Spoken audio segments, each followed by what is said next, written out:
नमस्कार, मैं हूं राहुल राजपूत। बड़ी खबर आपको बता दें, नैनी जेल पहुंचा अशरफ का काफिला।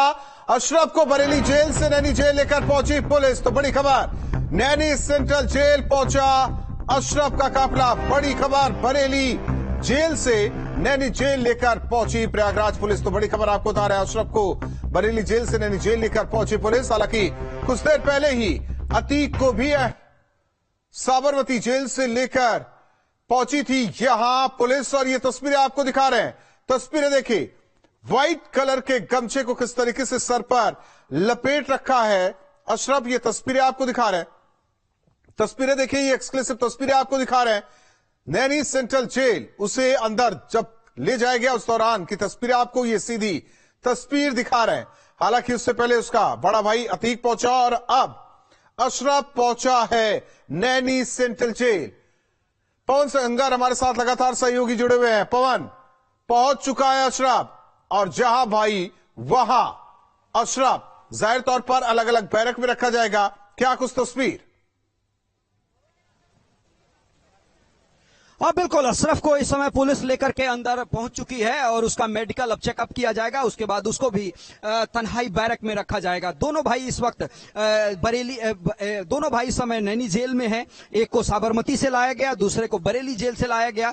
अशरफ कुछ बोलना चाह रहा था जब वो वैन में था, तो वो अंदर कुछ, जब कैमरे उसके सामने आए तो कुछ वो बोलना चाह रहा था। शायद एम्बियंस में उसकी आवाज हो तो ध्यान से सुनना पड़ेगा, क्योंकि उसको तेजी से पुलिस जो वैन है वो लेकर के अंदर गई। तो वो जैसे ही कैमरा देखा, उसमें कुछ वो बोलने के प्रयास कर रहा था। ये समझना होगा कि वो कहना क्या चाह रहा था। लेकिन फिलहाल इस वक्त उसको नैनी जेल के अंदर ले जाया गया है। वहां पे उसका मेडिकल चेकअप होगा। उसके बाद जो प्रोसीजर्स हैं, जेल मैनुअल्स हैं, उसके अनुसार उसको जो अलग बैरक तैयार किया गया उसमें उसको एक तरीके से रखा जाएगा। क्योंकि कल 10 बजे सुबह दोनों को यहां से अलग अलग गाड़ियों से अलग अलग पुलिस घेरे में लेकर के कोर्ट में पेश किया जाएगा। क्योंकि 11 बजे अपहरण मामले में जो जजमेंट आना है, जो जिसमें वर्डिक्ट आना है, उसको लेकर के इन दोनों को पेश करना है। उसके अलावा जो और छोटे अपराधी इनके साथ थे उन लोगों को भी कोर्ट में प्रोड्यूस करना है। तो ये एक तरीके से जो मिशन था, जो अलग अलग जेल से नैनी जेल लाने का जो काम था पुलिस प्रशासन का,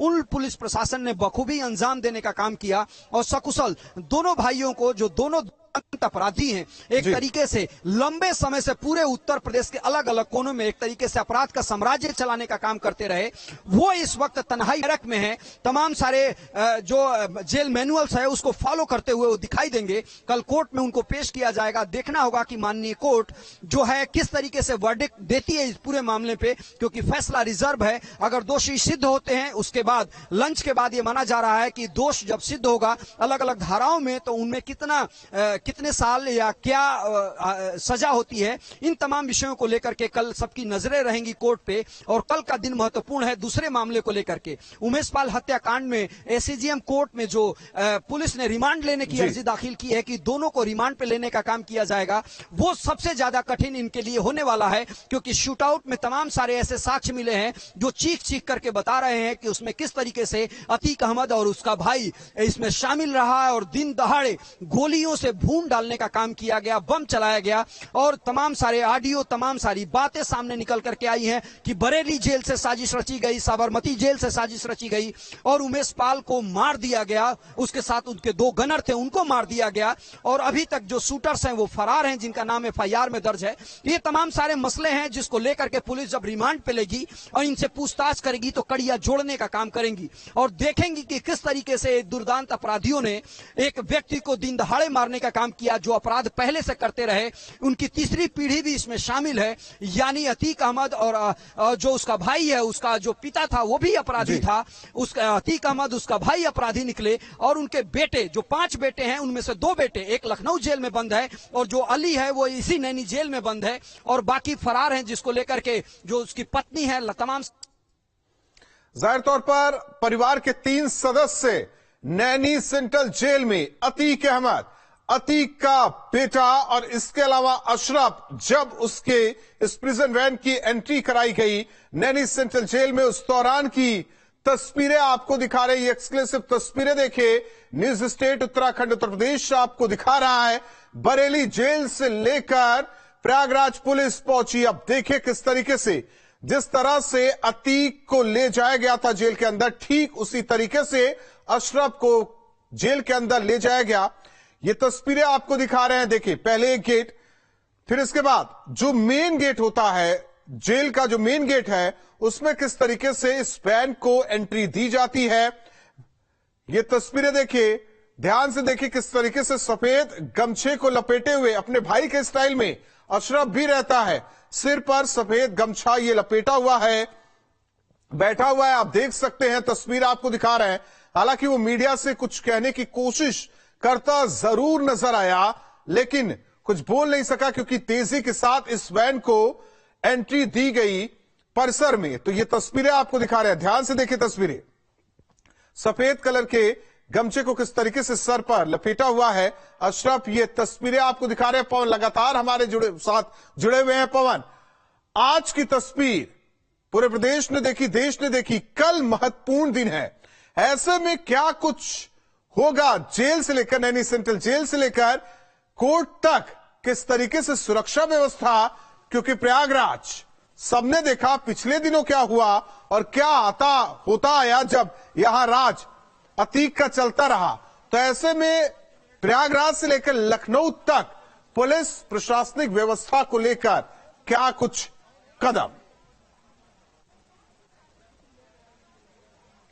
तो देखिए, जब जैसे ही अतीक अहमद का काफिला झांसी यानी उत्तर प्रदेश बॉर्डर में एंट्री किया, एक तरीके से आदेश जारी होता है उन जिलों के कप्तानों को कि कुछ गुर्गे, कुछ सदस्य जो अतीक अहमद के साथ के हैं, वो उस काफिले में शामिल हो सकते हैं, उस काफिले में एंट्री कर सकते हैं। उसको लेकर के आदेश जारी होता है, सभी कप्तान अलर्ट पे जाते हैं और एक एक वैन को जो वहां से जाने वाली होती है उनको चेक किया जाता है। उसी तरीके से उसके भाई का काफिला जब लखनऊ के तरफ एंट्री करता है, वहां पे तमाम मीडिया कर्मी की गाड़ी रोकी जाती है कि कोई मीडिया कर्मी के नाम पे तो एंट्री नहीं कर रहा है। तमाम सारी ऐसी कवायद पुलिस फोर्स द्वारा किया गया।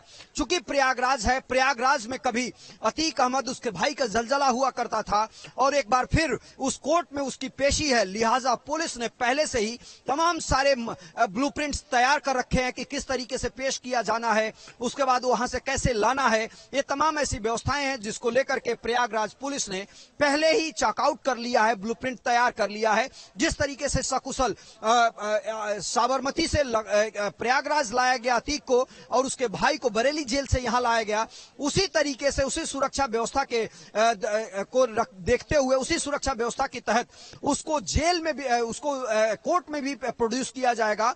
वहां पे सुरक्षा व्यवस्था होगी और कल सुबह से आप देखिएगा कि अर्ली मॉर्निंग पुलिस की जो व्यवस्था होगी यहां से लेकर के कोर्ट तक, वो एक तरीके से कई लेयर्स में होंगी, ताकि किसी भी तरीके से कोई भी अतीक का गुर्गा हो या उसके दुश्मनों का कोई व्यक्ति हो, वो एंट्री न कर सके। क्योंकि अतीक अहमद ने एक दो नहीं, तकरीबन सैकड़ों लोगों को परेशान किया है, कई सारे लोगों को मौत के घाट उतरवाने का काम किया है, कई सारी ऐसी घटनाएं की हैं, हवाला से लेकर के तमाम सारे ट्रेड्स में ये शामिल था, हर तरह के जो अवैध धंधे थे उसमें शामिल था, तमाम सारे दुश्मन इसने बनाए हैं। तो ये एक तरीके से जहां इसने लोगों को मारने का काम किया, मरवाने का काम किया, वहीं तमाम सारे ऐसे जो इसके दुश्मन थे वो भी कहीं ना कहीं इसके फिराक में हो गए। तमाम सारे इनपुट्स हैं इंटेलिजेंस के पास, उसको ध्यान में रखते हुए कल कोर्ट में इसको प्रोड्यूस करना है। निश्चित तौर पे पुलिस प्रशासन को, पुलिस कमिश्नरेट प्रयागराज को बड़ी मेहनत करनी पड़ेगी। तमाम सारी व्यवस्थाएं और जो इनका इंटेलिजेंस है उसको और मजबूत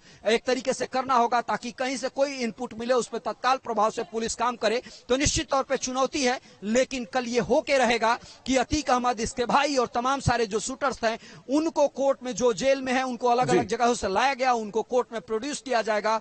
उसके बाद कोर्ट का फैसला आएगा, देखना होगा कि कोर्ट का फैसला क्या होता है। उसके बाद दूसरे मामले में भी इनकी जो मुश्किलें हैं वो बढ़ेंगी। तो निश्चित तौर पे आप कह सकते हैं कि अतीक अहमद सहित तमाम कल के गुर्गे, तमाम उमेशपाल अपहरण सारे जो लोग थे, केस को लेकर फैसला, लेकिन अगर हत्याकांड की बात करें तो क्या अब अशरफ और अतीक बोलेगा और सारे राज खुलेंगे?